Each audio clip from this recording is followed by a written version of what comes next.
এজন্য আল্লাহ বললেন, খবরদার, আমি আর আমার রাসূল যেটা দিয়েছি সেটাই ফাইনাল। অতিরিক্ত বুঝতে যেও না, ওভার স্মার্ট সাজতে যেও না, আমি আল্লাহর দেয়া নবীর দেয়া বিধানের সামনে অ্যাডভান্স হতে যেও না, কারণ আমি আল্লাহ আর আমার রাসূল যেই নিয়ম দিয়েছি সেটাই ফাইনাল, সেটাতেই বরকত। কোন মুমিন বান্দা বান্দীদের কাছে যখন আল্লাহ আর আল্লাহর রাসূলের কথা বলা হয়, তাদের কাছে এটাই ফাইনাল, ঠিক কি না?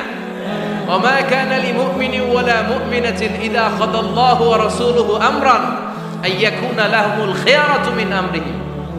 মুমিন নরনারীর কাছে যখন বলা হবে এটা আল্লাহর কথা, আল্লাহর রাসূলের কথা, এটাই ফাইনাল। এরপরে মুমিনের আর নতুন কোনো চয়েস থাকতে পারে না। আল্লাহ বলেছে 5 ওয়াক্ত সালাত জামাতের সাথে আদায় করো, এটাই ফাইনাল, ঠিক কি না? আল্লাহ বলেছেন চুরি করলে চোরের হাত কেটে দাও।